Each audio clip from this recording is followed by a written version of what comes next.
Diniklara ng House Committee on Justice na sufficient informed ang impeachment complaint laban kay Pangulong Ferdinand Bongbong Marcos Jr. na hinihain ni Atty. Adri De Jesus sa botong 46 affirmative votes, 1 negative vote, 1 abstain. With 46 votes in favor, 1 vote against, and 1 abstain, the Chair declares the De Jesus complaint as sufficient informed.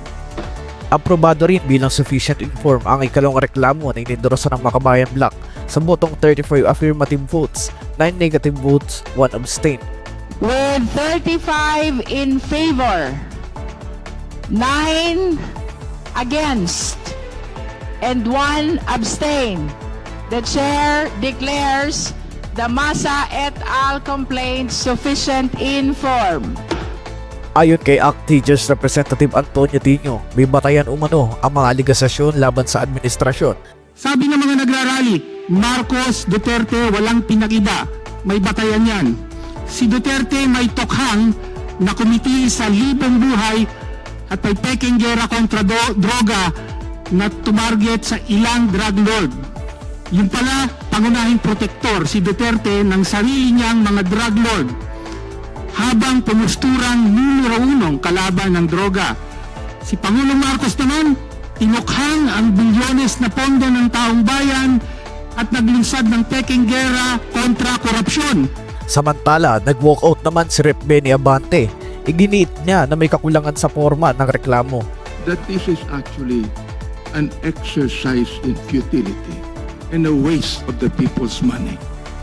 I therefore would like to walk out of this hearing right now. We have concluded the determination informed of both De Jesus complaint. Nilinaw naman ng Malacanang Palace na hindi nababahala ang Pangulo kundi sa posibleng epekto ng impeachment sa ekonomiya ng bansa. Yusek, just a follow-up. Hindi po ba nababahala yung Malacanang na with these simultaneous impeachment representatives sa two highest officials of the land ay it may signal political instability to the international community as warned by Senator J.V. Ejercito? Una ko na pong sinabi, ang pagsasampa po ng impeachment complaint laban po sa Pangulo, hindi Pangulo lamang ang maaapektuhan nito, kundi ang buong bansa at pati ekonomiya. So nababahala po ang Pangulo sa impeachment complaint na isinampas sa kanya hindi para sa sarili niya, dahil alam niya na wala siyang ginawang mali at walang impeachable offenses siyang nagawa. Pero nag-aalala siya sa epekto nito sa ekonomiya. Eric Santos, Action Tabloid.